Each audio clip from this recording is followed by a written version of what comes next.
You don't give people power. That's something that they have to own. You give them responsibility and you give them authority. So this is where, if you trace this systems thing, you get the guy at the top that doesn't like his job. Is it even possible to have a team member move from a place of I'm here and I'm showing up to there's a vested interest in what's happening? In my opinion, it really hits the bullseye with what you're talking about. How do you get people to have ownership? And that is moving from the ought to and the how to the want to.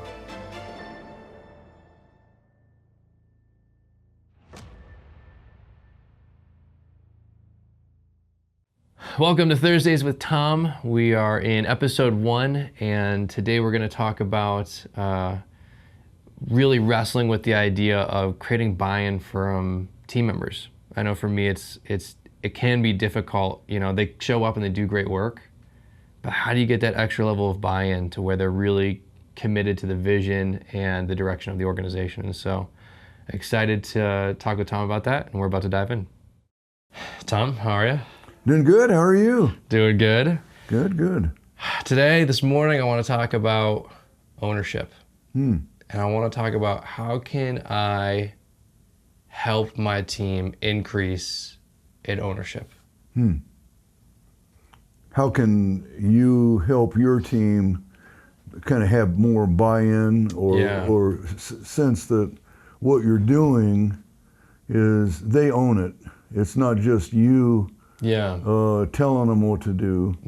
It's when you tell them or when you describe what you're up to, they actually are doing it, and they from the inside. I think there's a wrestling specifically with there's the showing up to work to get a job done, and then there's this deeper sense of I don't know if it's pride. I don't know what it is. We just call it like it's taking more ownership of this. There's more meaning. There's more significance. The bar for excellence is set higher.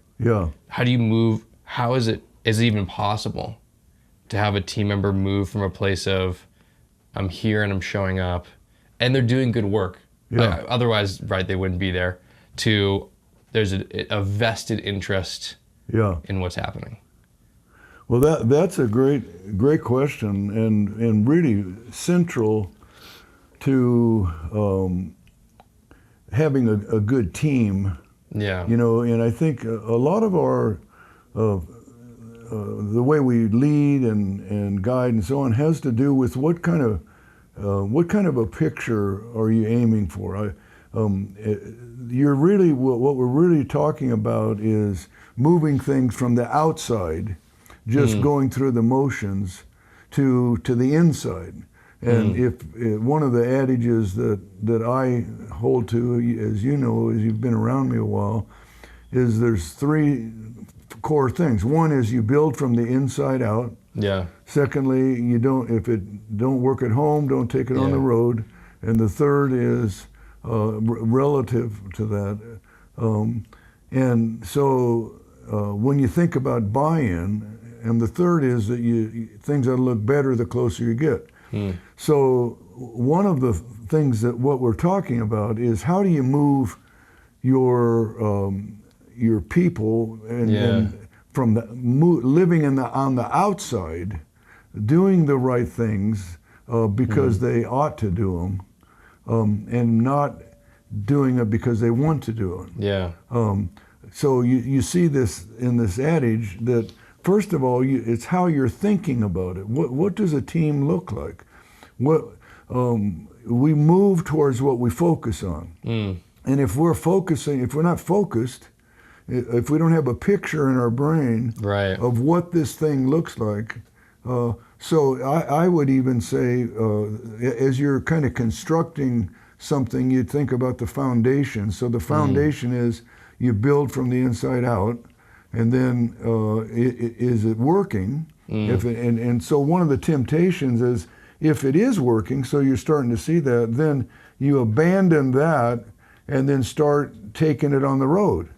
And then you which if you do that out of order, if you go on the road before you've got it kind of figured out. Right. Then what you end up with is an empty Yeah. thing. Then Yeah. it's external. Now, and so there's another sort of three things that influence that. And that is, it's kind of the way that you talk about the team and the way that you think about the team as a leader. It's not mechanical. It's not just ABC, boom, boom, boom. But it can be that if you're not paying attention. So the three things that I see there is how you. One is you can speak, talking about what you ought to do. So let's say you're the manager or you're the CEO or whatever, and so you're telling your employees what they ought to think and what they ought to do. Right. And there's a place for that. I mean, so you come in and you've got a vision for your company. Totally. And Yeah. there's a tension there that initially that's saying, in order to reach this, but this is what we ought to do. But if that's all there is, then it just works on the outside. It's an outside thing. It's going on. It's behaviors and so on that are predominant. So the second thing is instead of the ought, it's in addition to the ought to is how to.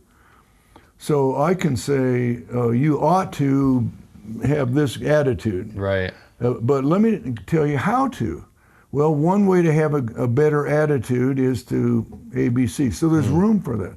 And so, because if you just say you ought to, you see people that are going, Right. Is this what you're talking about? Right. Yeah. And then your response would be, well, no, let's back it up a little. It's a little bit more like this. So then the third thing, which is where, in my opinion, it really hits the bullseye with what you're talking about. How do you get people to have ownership? And that is moving from the ought to and the how to the want to. How do you have people doing what they're doing because they want to? Right. Yeah. It's now no longer just trying to kiss up to the boss, or do external or fit within the politics of the office. Yeah. It's you get up in the morning and you come to work and you're there early, and this is just descriptive. It's not prescriptive. If you came in and I came into your office and watched people work and talk to them, you can tell. Is this something you're doing because you have to? Now, again, you don't throw the baby out with the bathwater. There's things you have to do. Totally. Yeah. In order to, that you ought to do. Yeah. Yeah. But then when you talk about a culture where people have buy-in, it's because they own it. Well, like you're saying, it's words of ownership, but it's coming from the inside. Now you build on that. Okay, so when you see that as a manager or a leader or a CEO or whatever your role is, you identify it and you encourage it. People Spur will on the move. good behavior. Yeah. People will move toward what you focus on.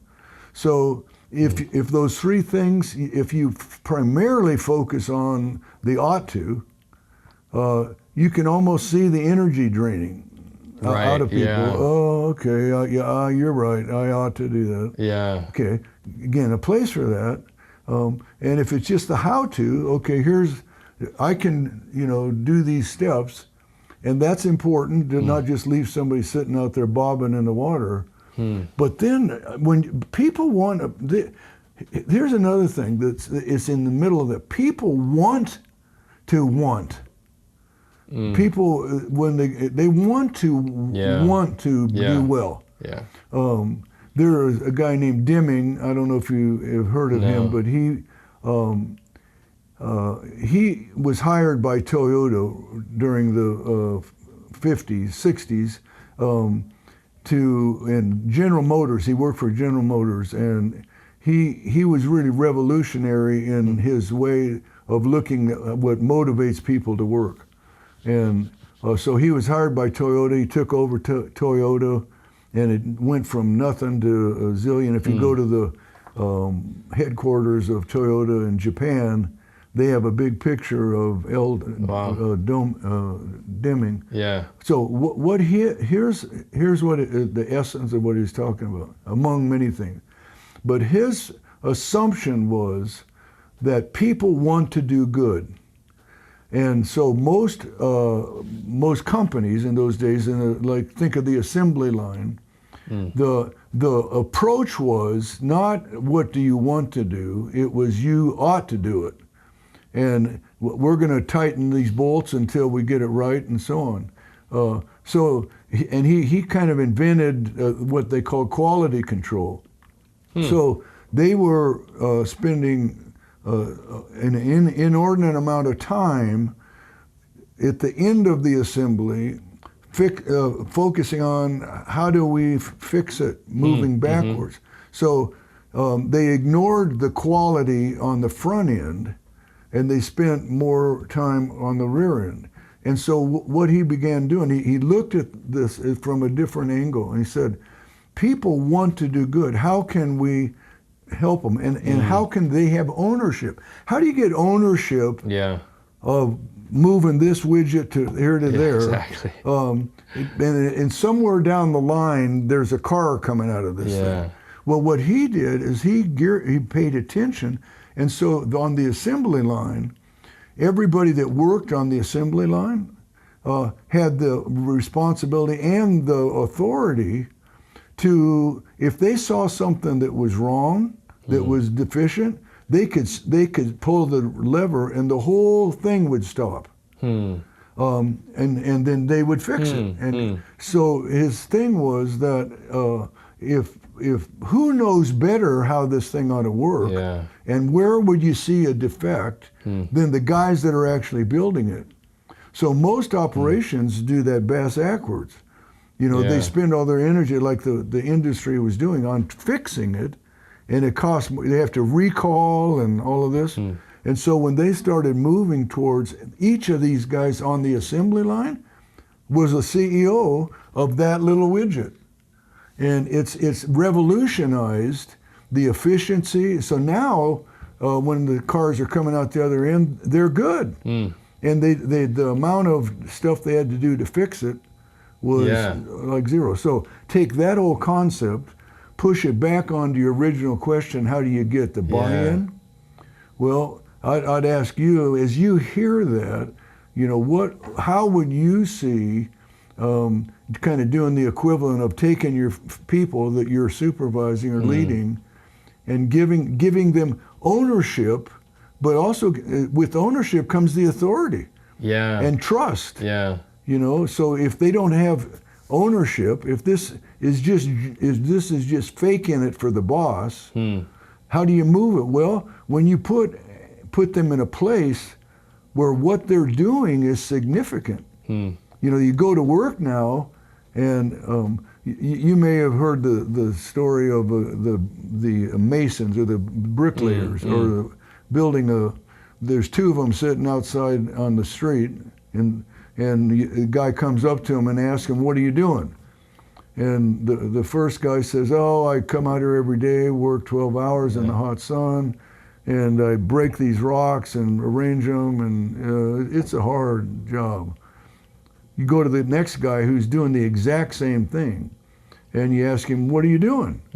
And his kind of lights up and he smiles and he says, I'm building a castle for the king, and over there. Same thing, but different. He had purpose and he had ownership. And so I'll ask you, as we talk about this, it's easy for me just to throw stuff at you. And I know your head's spinning. But so what do you hear, and what do you see from what I'm just saying?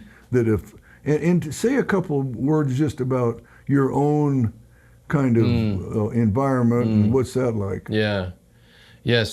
So specifically working with creatives. And I think there's an element of there's an ownership of the creative process, which is art, which is great. That's there, right? They're wanting to be excellent and professionally in their own creative approach and perspective and things like that, aligning that to the business, right? Because it's even like the bricklayer could be great at laying bricks, but how do you wrap your mind around, well, I'm doing this almost not for like a higher purpose, but something bigger than myself.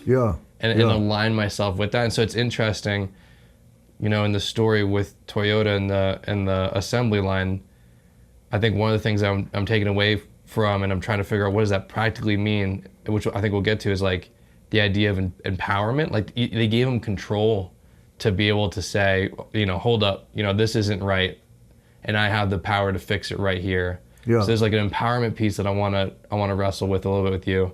One of the questions I have is, in the ought to, how to, and want to, do you often find that there's a like transition through that process? Do people start oftentimes in the ought to, and then a healthy team grows into the how to and then the want to? Is it possible to go straight to the want to? What have you seen there? Yeah, that's a good question. And I think the answer is, in a sense, it's sort of all of the above. But the thing you zero in on is, where does it start?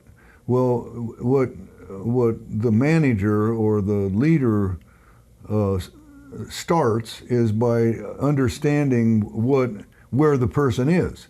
So some people may come in already wired, and they've been dreaming about widgets their whole life, and they have little widget things at home, and they wear widget clothing and so on, and they're going to be, if you think it, here's an important concept that I think affects it, and that's the difference between linear thinking and systemic thinking. Systems versus linear. Linear says, how do we move A to C? And when you look at it, it's pretty right. You go, okay, we go here. It's a straight line. 3 weeks there. It's like a training program, a classic training program that really isn't on top of it. And so the bigger it gets, actually, then you start ignoring the home thing. You know, now you're taking it on the road. You got 3 things now, because, and I know in the company that you work that's been one of the challenges. Is that you've grown from, you know, I don't know, 5 employees to 30 employees. So the scale gets bigger. So if you're not tuned in on a system thinking, everything affects everything. So this person may come in, let's just say each of those characteristics are 1 to 10. So the ought, in its best sense, is a 10. And then, or you can flip it and it's a 1. But then the how to is a 1, so we're really wired clearly on the ought to. I mean, people walk around and they salute when you come by, and they know they ought to do this, and you know there's some sense of that's good and helpful. But then the second part, in terms of the that whole progression. Systemically, you'd say, okay, and here you have somebody that's doing this, it just seems like they're energized. And you could even look on the assembly line, and most people are just going boom, boom. And then there's this guy over here going, all right, we have another widget. Hey, good, widget drink. And you're going, what's that guy drinking? And you find out he just loves widgets. And you know, he wakes up in the morning and he's thinking about that. Now, it's not a matter of controlling that. So one of the things you alluded to before was empowering. And one of the things that Deming talks about is you don't give people power.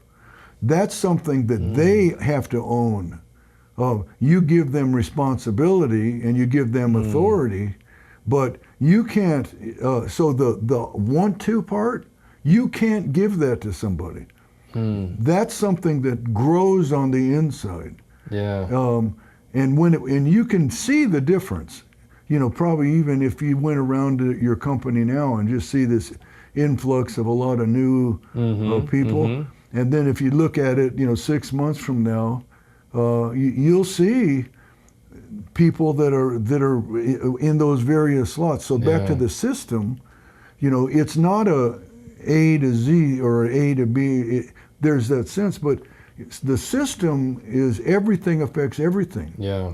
So how do you move somebody from just going through the motions to really owning it? Well, depends on that person. So you find out that this person's got really troubles at home, and that's really affecting. So all he or she can think about is her little child at home not being with a good caregiver.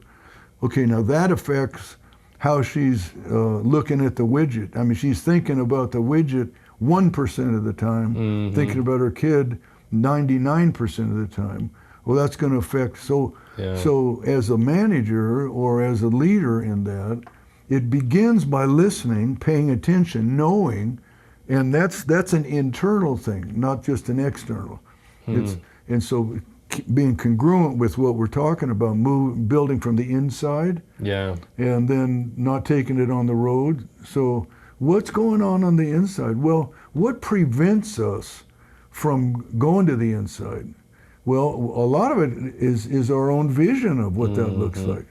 So I'm the manager, I'm the leader, and so another adage that I talk about in terms of how you do that is that we lead from the top down and we measure from the bottom up. So we as the leader or the head of the whatever, it's a department or an organization, if we're just kind of foisting this on people and we have all kinds of things hanging, we can get them to do stuff, but you can't get them to want to. Right. Yeah. And it's interactive. So it's relational, and that's one of the stumbling blocks. Is the manager or the leader doesn't take the time to know the people, because I don't have time to. Yeah. We got a product here. I'm sorry about your kid at home, but we got to get this widget jumping. Okay, those are not mutually exclusive, but they are a priori, meaning one is more important from time to time. So if you just tell that mom to quit thinking about her kid and work on the widget because the widget, and you punish her because the widget isn't coming out like you want it to. Okay, all of those are real things, and so the manager is continually, it's more like a Rubik's cube. You click that one, and you go, oh, what is this now?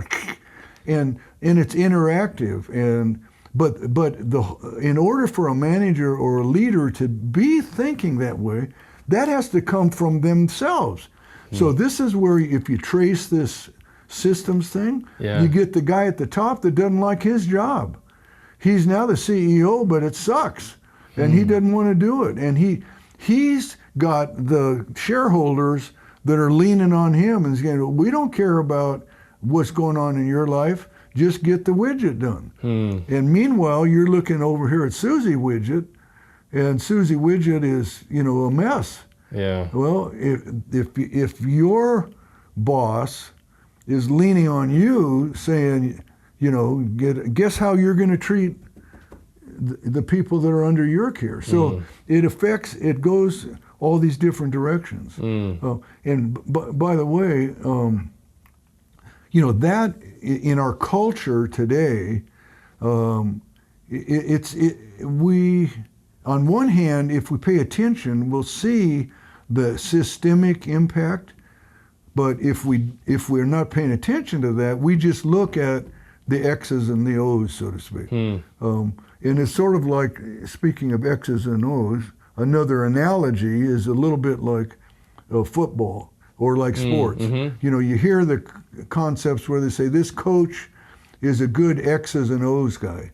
And so what you're saying is that he's not necessarily good with people or good with inspiring his team or the players, but if you take the people out of it and they're just X's, you can say, well, that's masterful. How'd you come up with that idea?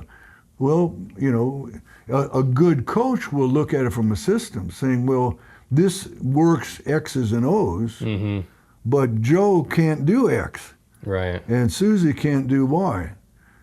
So what do we do? Do we call the season off or whatever? Same thing. So it's interactive. You're building on the inside out. So let me back it up to you and process a little bit of what you're hearing there. Yeah. I think the X's and O's was super interesting because, it's like you can be great at casting vision and having the right plan, but then the really good leaders understand the people, their particular skill set, what's going on in their life, and aligning those two things well, which means sometimes it sounds like changing the plan. Yep. To be intentional with your team and how they're operating. As I reflect, I'm really bad at listening. I'm a bad listener. I'm good at casting vision, and I think I'm decent at creating meaningful, impactful strategy. But there could be a gap in that all the X's and O's are really strong. And there hasn't been enough listening to the strengths of the team, which I think would then change the X's and the O's. Yeah. Yeah. No, that's it. And that's one of the things you just described there that's imperative in all of this is self-awareness. So if you're not aware, and that's one of the things that, fast forwarding into the ownership piece, is both the leader and the one that's being led, a part of it needs to be built in on all levels, is a continual self-awareness. So like you described, well, I'm good at this and I'm good at this, but this I'm not good at. So guess what usually disrupts the thing? It's the ones that you're not good at, and there's nothing wrong with being not good at, but if you're not aware of that, if you, and so there's a lot of barriers to that. I'm not going to let you see me sweat if I don't trust you. So there's the trust part, and there's another kind of adage thing, but as you lead, which we've talked about before, but it's one of them is transparency, letting the people you're working with actually see what's going on. So that was one of Deming's things, is guys on the assembly line had accountability and pride at the car coming out the other end. Yeah. One of the worst things about Henry Ford's whole thing of the assembly line was that it took all the meaning and out of work. Now you were just another cog in the wheel. Prior to that, if you think about in the 18th century, when the Industrial Revolution began, in those days pre-Industrial Revolution, people worked, their work was who they were. They were a cobbler, they made shoes, and their son made it, and they learned it, and you went to, the cobbler down the street, or the carpenter, or they were trades, and there was pride in it. If you made a widget, it was the Harrigan widget. And boy, go to that because that's good stuff. Well, that was built into the work. Work itself was sacred, so to speak, and it was relational. And you went to Harry the carpenter down the road, not just because he did good carpentry, but you trusted him. And he's a good man, and he cares about his people, etc. So with the Industrial Revolution, and it got mechanized, now what happened is you got paid by just showing up for an hour, and the hourly wage, and so there wasn't the ownership, there wasn't the pride. He said, what do you do? Well, I work on number 18 slot in the corner under a fan all day. Yeah. Well, wow, that must be exciting. No, it sucks. Yeah. But I get, in exchange for that, I get an hourly wage. So that whole phenomenon started shifting, and it's sort of the same issue. How do you get people, and part of it is back to Deming's thing, you don't get them. You don't manage people. This is Deming's stuff. people manage their own lives. What you do, so his perspective, and it was described later between Aristotle's theory of motion and Socrates, I believe it was, but the one was an object will keep moving in the same direction until something stops it. And that was Aristotelian, I believe. And then Socrates was the opposite, was saying things will move until it's blocked. So what it was for Deming, instead of just pushing people, saying, I'm going to keep the object moving. So that's typically what management does, is says, how do we make our people do better work? And we'll push them. And so as long as you keep pushing, they'll do certain work. But there's the resistance, okay? But what Deming's thing was is how then, as a leader, how do we remove obstacles? What are the things that are stopping people from doing better? And one of the assumptions is, as we alluded to before, is that people want to do good. When you look at this assembly line of 1,000 people, instead of just looking at, they're just a machine. Click, click, click, and the thing they say, well, I'm just a cog in the wheel. When it started shifting, it's in every person there. What would happen if they love it, and they're working, and their joy and their pride, and well, you have the transparency, but you also have the accountability. You know, does anybody even know whether I'm doing any good? You know, and so the job of the manager now isn't to just push people with a whip. Right. It's to walk around and, you know, see what's going on and get to know people. And well, we don't have time for that. We got to crank these widgets out. But this is again Deming's. You may think you don't have time for it, but if you do, the end product, you're coming out now with, out of 10 widgets, 9 of them don't have to be recalled. Right. Because you've already fixed it. Right. And it was easier to fix way up the line, way upstream. And the person that should have noticed it would be one of the guys that are actually doing it. But if you're just sitting there going, boom, and hey, how's it going with the Broncos, you know? So it's all of those things. So the system, you're looking at all the different pieces, and they're all interacting at the same time, and one affects the other.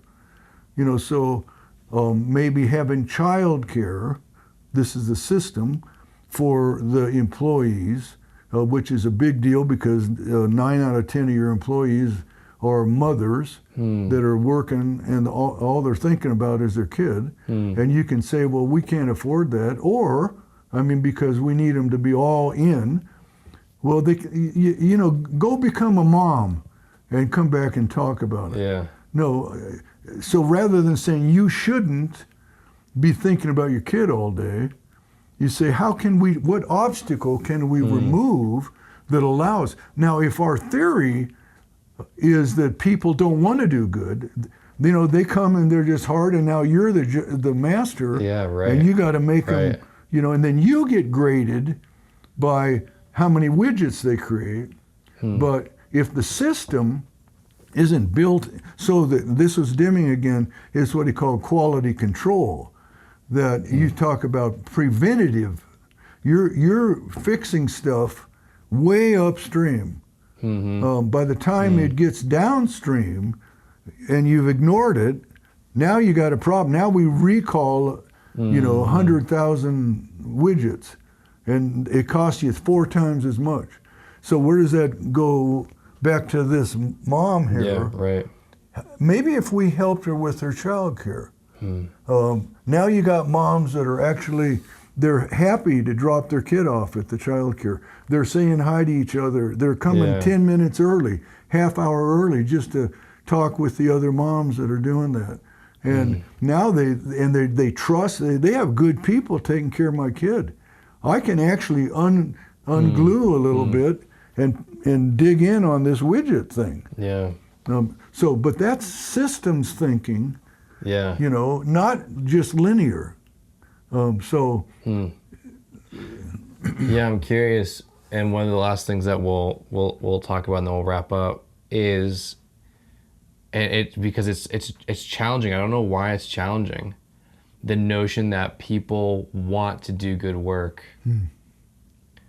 It feels right, but then even that is so subjective. Like I think when I first started at my role now, my version of wanting to do good work was only in as far as it benefited myself.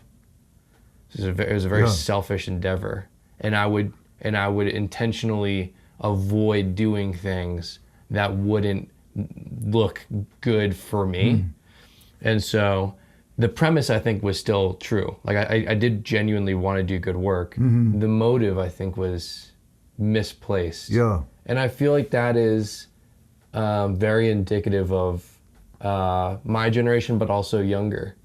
Is the feeling of having to be pushing myself professionally and doing things that will align with that, so that I have a better opportunity in the future. Yeah. And so kind of as we wrap up this particular conversation, how do you, and it starts with the self-awareness for sure, but how do you, maybe more as like a coach or a leader to someone that might be in that position, how do you help them move from a place of a selfish endeavor and intent, thinking that's what's going to be the best for them, to ultimately serving the business and the needs of the business as the best way to actually grow yourself professionally into any future opportunities? Well, the good thing, just to zero in out of what we've been talking about that you just described, was, again, self-awareness. So in systems, you don't, it's not just a check off. Okay, you're self-aware, good.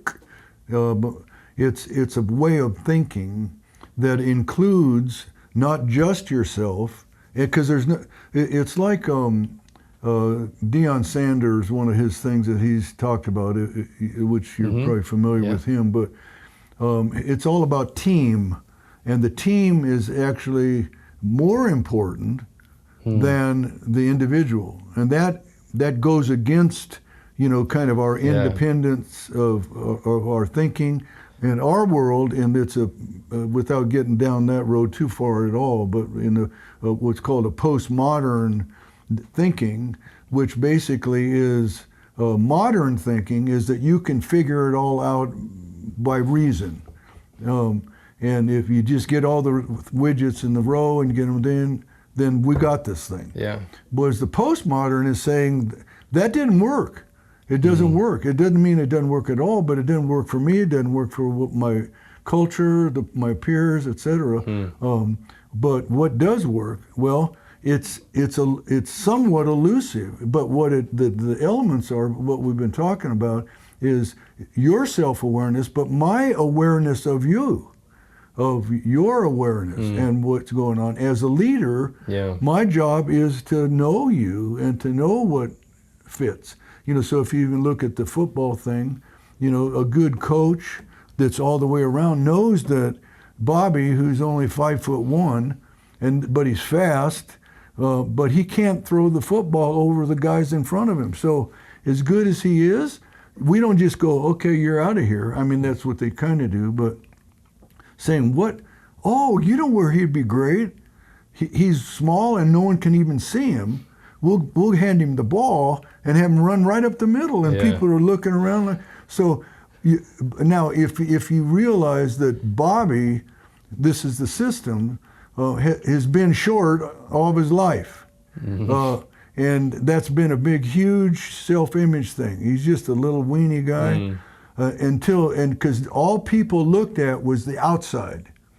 And you hear that saying, well, you know, it's not the size of the dog, it's the size of the bite in the dog. Yeah. Okay, so now you got Bobby, all of a sudden his negative, being short but fast, is now we got this piece in the system that we need a slot receiver who can run through the middle, who's tough, but is 5'1", and no one can see him. but the quarterback can hit him. Yeah. And now Bobby, all of a sudden, man, he's coming to practice, strutting. The guys are going, "Hey, Bobby, what's going on there?" Well, the coach or somebody took an interest, did the self-awareness, did the other awareness.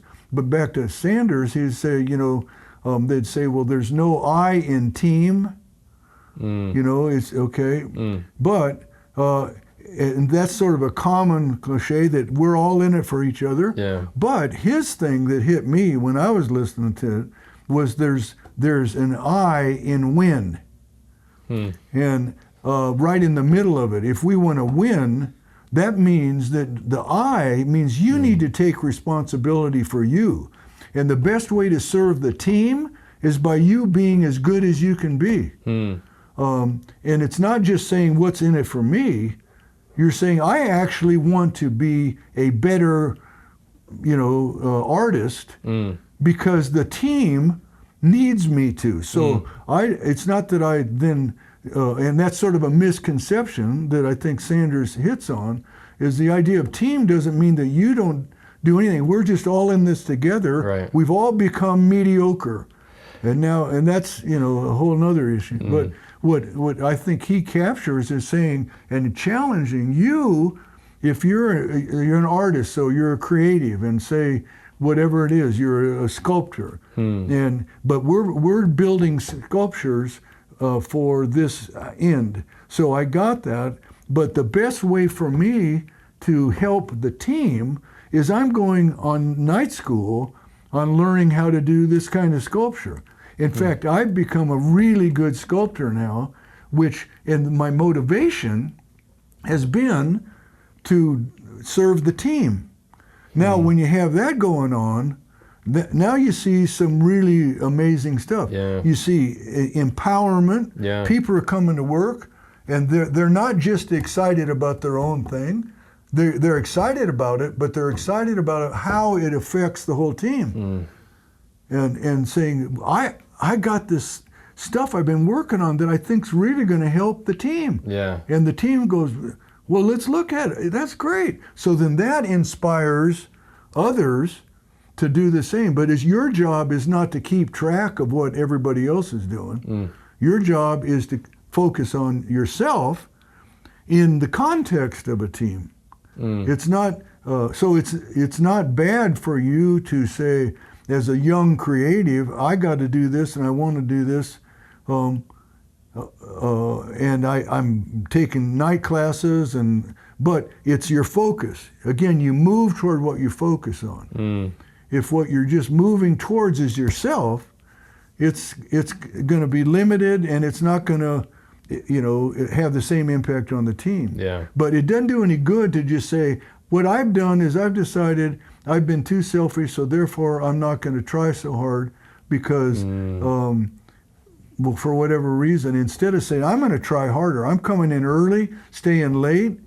Why? Not just so that I can get a contract, although that's in today's world, that's Right. in the sports world, but they're not antithetical. I want to make more money. I want to get a job that fits me better. All those things. That's not anti-team. It depends on what's going on in your inside again. If you're cultivating your inside that says, you know what, it feels good to do good. It feels good to be a part of a team. Yeah. And for me to work my butt off and have contribute. I feel more alive than I ever did. I'm more focused on one hand on myself right now, that's a part of it, but the end product, so you take that end product out of it, now I'm really good at what I do, and that's all I think about. I want to, and now when the coach says, you know what, I'm going to have you sit for this to just learn more, you're ticked. No, this is about me. This is going to hurt my future job. Well, you got to trust me, and this is going on again in spades, so to speak, with the whole program at CU with Prime. His whole purpose, as he describes, is to help these kids become NFL players. No one's ever talked like that, at least that I know of. Yeah. And he's got all the coaches are NFL coaches. And so he's saying, come here and we will help you get to there. But how do we do it? Well, you have to put yourself out of the middle. You have to work your butt off, and I'm going to push you. But it's for the team. And as the team benefits and as you benefit, everybody benefits because it's a team game. Yeah. You know, if you're playing golf, you don't come out there thinking team. You know, you go, all right, you know, and the headbutt and I mean, some of the stuff you do, but it's a different sport. Totally. Yeah. But the same principles. If you're a golf coach, how do you coach team when it's an individual sport? Well, if you look at like the Ryder's Cup and some of the, you know, where it is a team, and I don't know if you follow golf or not, but loosely. The Ryder's Cup is the United States versus Europe. Okay. And the top professional golfers have a team, and they play against each other. And it's phenomenal to watch this because most in the pro game, it isn't a team. When you're on the tour, you don't want Bobby to do good. You know, it doesn't matter. Do whatever you want because your scoring is objective. Yeah. You either got a birdie, you got the ball in the hole or not.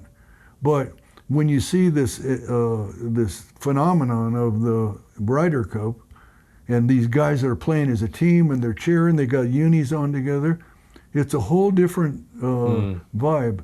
Well, that is a good picture of both. The guys that got to be good individually to be on the team. But now that we're on the team, now I'm pulling for you, and somewhat, in a sense, selfish in that I want the team to do good, so if you do good, then it's going to affect me. But it's also where you spend your energy and what motivates you. And you talk to some of these guys from the Ryder's Cup, and they love it because they never have that during the year. It's just me. And then I get $100 zillion, and I'm ticked because it's not 200 zillion. So how do you meld those two together? Yeah. How do you take those? I can go on for That's that. so good. Yeah, So, that was so good. I think a takeaway for me, and then we'll wrap the episode, was like, as a team leader, there's obviously the dynamic that you want to see the team succeed, and yet with what you're saying and the win, there's an I in win. It's like, for me to take a vested interest in watching individuals also succeed, and it's like, that is such a unique way to coach and to lead. Is like, I want you, not just for the sake of the team, I want you to be great. I want you to be successful. And I think that, to the assumption of just human beings, that would be reciprocated. Like if I was on the receiving end of that, I want to be great for the team. Yeah. Because that person sees my self-worth and professional journey as important to them. And so it's just a really cool takeaway for me, and like, how can I shift my focus and say, how can you be really successful, because in turn that will benefit the team. But that was great. Thank you, Tom, for all of your wisdom. You're welcome. Super helpful. It's fun for me. Thanks Yeah. for digging in. Yeah, no, it's been great. We look forward to more of it. More of them coming.